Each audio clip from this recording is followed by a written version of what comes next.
Halo teman-teman semua, salam sejahtera untuk kita semua. Pada kesempatan kali ini kami kelompok 4 mata kuliah Hukum Perdata Fakultas Hukum Universitas Nusa Cendana akan membahas mengenai hukum waris. Saya sendiri bersama rekan-rekan saya ada Nur Khalifa, Daniel Adu, Mario Kuhurima, Ivan Pelogil, dan saya sendiri Alexandro Pani. Tidak perlu berlama-lama lagi, kita tahu bahwa hukum waris sendiri adalah sebuah aturan atau norma yang mengatur tentang perpindahan hak atau kewajiban, atau dengan kata lain harta kekayaan dari orang yang sudah meninggal dunia sebagai pewaris kepada orang yang masih hidup atau sebagai ahli waris yang berhak menerimanya. Baik, saya sudah menjelaskan apa arti hukum waris itu sendiri. Selanjutnya saya akan memberikan kesempatan kepada teman saya Nur Khalifa untuk membahas tentang unsur-unsur dalam pewarisan. Nur, saya berikan kesempatan. Baik, berbicara tentang hukum waris sendiri, maka ada 3 hal yang perlu diperhatikan. Yang pertama, ada pewaris atau orang yang meninggal dunia. Pewaris ialah orang yang meninggal dunia dan meninggalkan hak dan kewajiban kepada orang yang berhak menerimanya. Kemudian yang kedua, ada ahli waris yang terdiri dari ahli waris menurut undang-undang dan ahli waris menurut wasiat. Jadi di ahli waris menurut undang-undang sendiri terdiri dari 4 golongan. Golongan pertama terdiri dari anak, suami, istri, si pewaris. Golongan kedua terdiri dari orang tua dan saudara-saudara si pewaris. Lalu golongan ketiga terdiri dari keluarga sedarah bapak atau ibu yang lurus ke atas, contohnya seperti kakek, nenek, si pewaris. Kemudian golongan keempat ada sanak keluarga dari panser samping seperti paman atau bibi si pewaris. Nah, ahli waris menurut wasiat ini didasarkan atas wasiat yang telah diberikan. Yang ketiga, harta waris. Hal-hal yang dapat diwarisi dari si pewaris pada prinsipnya yang dapat diwarisi hanyalah hak-hak dan kewajiban dalam lapangan harta kekayaan. Hak dan kewajiban tersebut berupa aktiva atau sejumlah benda yang nyatanya ada dan atau berupa tagihan atau piutang kepada pihak ketiga. Selain itu juga dapat berupa hak imaterial seperti hak cipta. Ada juga pasifa, yaitu sejumlah hutang pewaris yang harus dilunasi pada pihak ketiga maupun kewajiban lainnya. Dengan demikian, hak dan kewajiban yang timbul dari hukum keluarga tidak dapat diwariskan. Baik teman-teman semua, tadi kami sudah mendengar materi yang dibawakan oleh saudari Nur Khalifa tentang unsur-unsur pewarisan. Selanjutnya, materi tentang hak dan kewajiban waris akan dibawakan oleh saudara Daniel Adu. Waktu dan kesempatan saya berikan. Baik, Saudara George, saya akan menjelaskan tentang hak dan kewajiban pewaris. Hak pewaris sebelum meninggal dunia berhak menyatakan kehendaknya dalam testamen atau wasiat yang isinya dapat berupa wasiat pengangkatan ahli waris atau sesuatu penunjukan satu atau beberapa orang menjadi ahli waris untuk mendapatkan seluruh atau sebagian harta peninggalan. Menurut pasal 954 BW, wasiat pengangkatan ahli waris ini terjadi apabila pewaris tidak mempunyai keturunan atau ahli waris. Dan kewajiban pewaris wajib mengindahkan atau memperhatikan legitime portie, yaitu suatu bagian tertentu dari harta peninggalan yang tidak dapat dihapuskan atau dikurangi dengan wasiat atau pemberian lainnya oleh orang yang meninggalkan warisan. Menurut pasal 913 BW. Di sini lagi masih ada hak dan kewajiban ahli waris. Hak ahli waris: setelah terbukanya warisan, ahli waris mempunyai hak atau diberi hak untuk menentukan sikapnya. Antara lain menerima warisan secara penuh, menerima dengan hak untuk mengadakan pendaftaran harta peninggalan atau menerima dengan bersyarat, dan hak untuk menolak warisan. Kewajiban ahli waris. Adapun kewajiban dari seorang ahli waris antara lain memelihara keutuhan harta peninggalan sebelum harta peninggalan itu dibagi, mencari cara pembagian sesuai ketentuan melunasi hutang-hutang pewaris jika pewaris meninggalkan hutang, dan melaksanakan wasiat jika pewaris meninggalkan wasiat. Di sini juga ada syarat-syarat wasiat. Yang pertama, syarat-syarat dari pewasiat terdapat dalam 895 BW yang berbunyi pembuat testamen harus mempunyai budi akarnya, artinya tidak boleh membuat testamen orang sakit ingatan dan orang yang sakitnya begitu berat sehingga ia tidak dapat berpikir secara teratur. Dan juga terdapat dalam pasal 897 BW yang berbunyi orang yang belum dewasa dan yang belum berusia 18 tahun tidak dapat membuat testamen.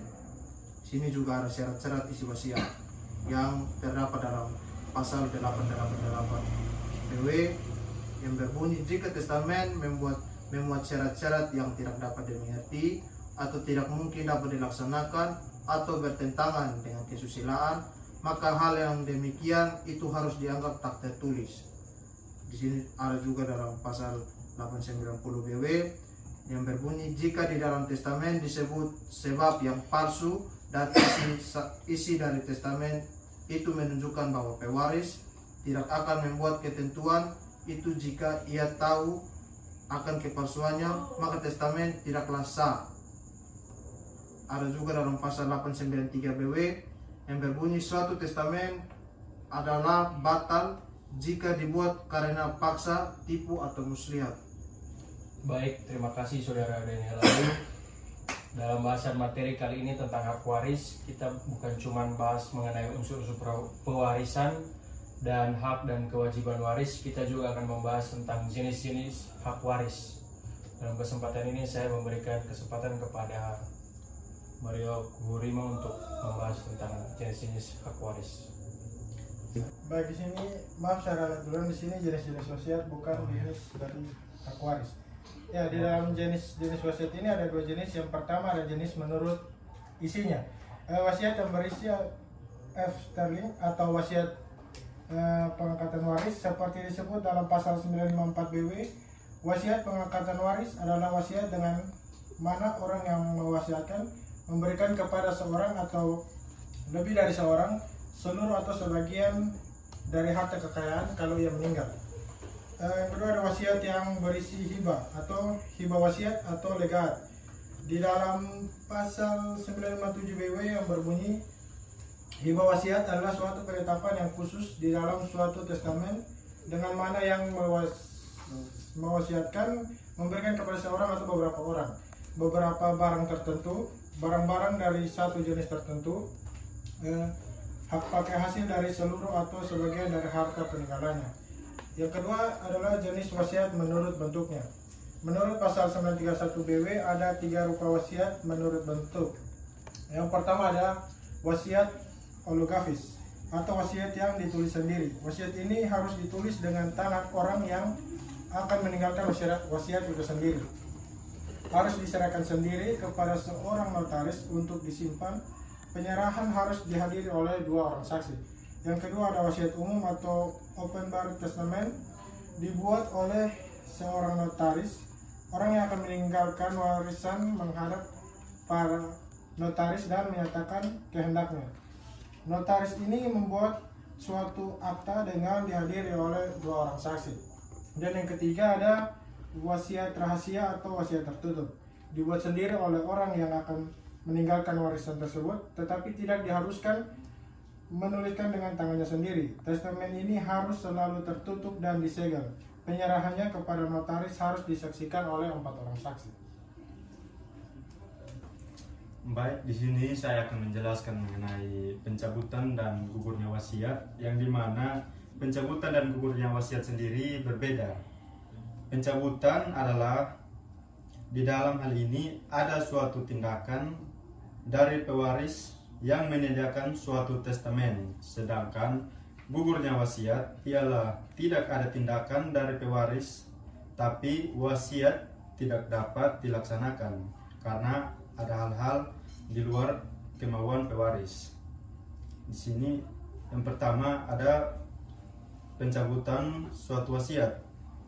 Pencabutan suatu wasiat sendiri ada ketentuan-ketentuan seperti berikut, yaitu di dalam 992 BW menyatakan bahwa suatu surat wasiat dapat dicabut dengan surat wasiat baru dan akta notaris khusus, yang artinya kata khusus di dalam hal ini ialah bahwa isi dari akta itu harus mempunyai penarikan kembali itu saja.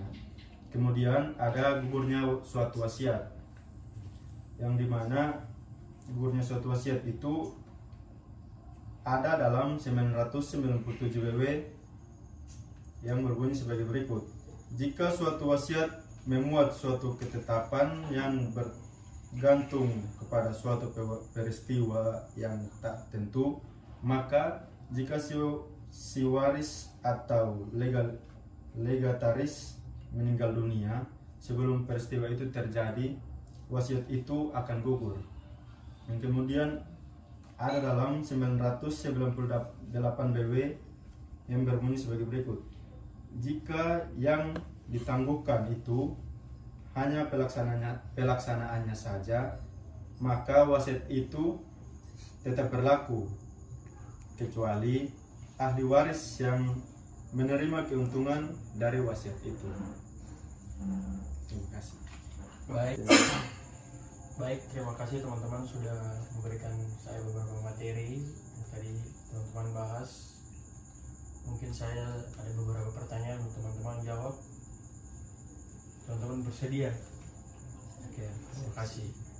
Pertanyaan pertama dari saya, bagaimana jika pewaris ini tidak mempunyai keturunan atau tidak mempunyai anak?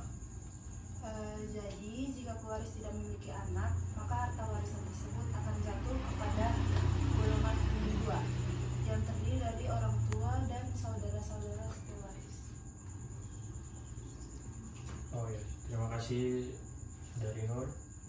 Kemudian ada pertanyaan yang kedua, bagaimana jika seorang pewaris meninggalkan hutang yang lebih besar daripada warisan si pewaris? Oke, di sini kalau sang pewaris meninggalkan hutang yang lebih besar daripada warisannya, maka sang ahli waris dia yang akan wajib membayar hutang tersebut, tapi dia dengan menggunakan harta pribadi milik sang ahli waris tersebut.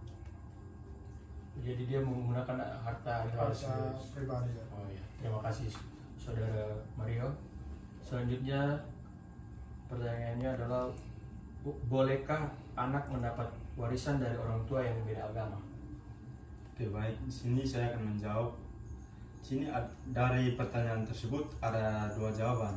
Yang pertama, anak tersebut akan menerima warisan tersebut karena di dalam BW sendiri menuliskan bahwa seorang anak akan menerima warisan karena dia termasuk dalam golongan pertama, yang dimana golongan pertama di sini terdiri dari anak-anak, suami atau duda, dan juga istri atau janda. Dan yang kedua, tidak bisa, karena di dalam hukum waris Islam, orang yang berbeda agama tidak akan bisa menerima warisan, karena dalam hukum waris Islam mereka menganggap bahwa orang yang berbeda agama tersebut adalah kafir. Baik, mungkin itu saja yang bisa saya jawab. Baik, terima kasih teman-teman sudah menjawab pertanyaan yang saya berikan tadi.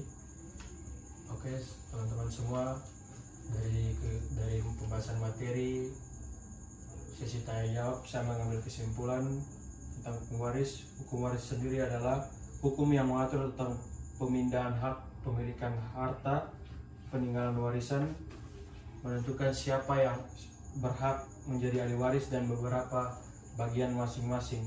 Hukum waris juga merupakan aturan tentang bagaimana kepemilikan harta peninggalan dibagikan kepada orang-orang yang berhak atas pembagian warisan itu, serta ketentuan-ketentuan yang mengatur berapa saja bagian tiap-tiap mereka yang berhak atas harta peninggalan itu sendiri. Sekian pemaparan materi dari kelompok kami. Jika ada kesalahan dalam memaparkan materi, kami mohon maaf dan terima kasih. Baik teman-teman, ternyata masih ada satu pertanyaan yang membingungkan bisa kita membahas materi tentang hukum waris. Di sini juga saya dibantu oleh seorang teman untuk menjawab satu pertanyaan ini. Jadi saya langsung saja untuk memberikan pertanyaan kepada teman saya. Pertanyaan yang dilontarkan oleh orang-orang, bagaimana apabila dalam proses pewarisan terjadi sengketa di antara ahli waris? Ya, baik saya akan menjawab. Apabila terjadi sengketa waris, maka hukum waris yang digunakan adalah hukum pewaris, sehingga pembagian warisan dalam kasus Anda akan menggunakan hukum waris perdata, dan apabila timbul sengketa waris dapat diselesaikan di lingkungan pengadilan negeri. Oh, baik. Berarti permasalahan ini akan diselesaikan, paling akhir dari permasalahan ini akan diselesaikan di pengadilan negeri ya? Ya, Oh, ya. Terima kasih. sama-sama. Ya.